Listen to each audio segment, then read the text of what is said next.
రామగుండం పారిశ్రామిక ప్రాంతంలో ఈరోజు శనివారం తెల్లవారుజాము నుంచి తీవ్ర స్థాయిలో వర్షం కురుస్తోంది.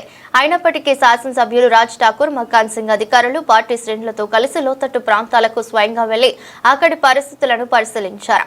అలాగే సంబంధిత కార్పొరేషన్ అధికారులను కూడా స్వయంగా పరిశీలించారు. గోదావరి కని పట్టణంలోని సప్తగిరి కాలనీ, మల్కాపూర్ పరిసర ప్రాంతాలలో పరిస్థితిని పరిశీలించి అక్కడి ప్రజలను కలిసి సమస్యలను అడిగి తెలుసుకున్నారు. అలాగే ఇటీవల కాంగ్రెస్ ప్రభుత్వం నిర్మించిన ప్రధాన డ్రైనేజీలను ఆయన పర్యవేక్షించారు.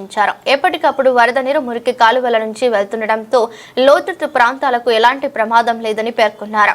ఈ సందర్భంగా ఎమ్మెల్యే మాట్లాడుతూ గత బీఆర్ఎస్ పార్టీ ప్రభుత్వం ప్రజలను మభ్యపెట్టి వానాకాలంలో ఇక్కడ ప్రజలకు చాలా ఇబ్బందులకు గురి చేసిందని విషయం గుర్తు చేశారు. వర్షాకాలం వచ్చిందంటే ఏకంగా పడవలు వేసుకుని ప్రజలను వారి ఆస్తులను కాపాడే పరిస్థితి ఉండేదని అన్నారు.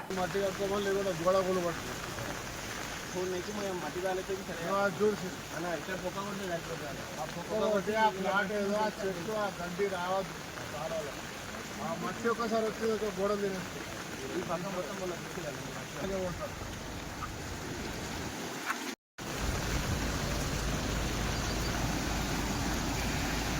నీళ్ళు ఊళ్ళకైతే రాలేగా, గుడి దగ్గరకు వచ్చినాయి. అవునా, మొన్న మట్టి వేసి రిటర్నింగ్ ఏం కాదు, కొత్త ఫ్రిడ్జ్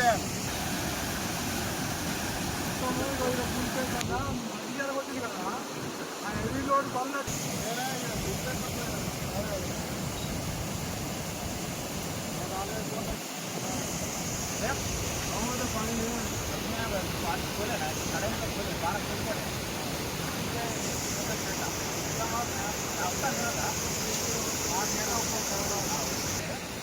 బైపాస్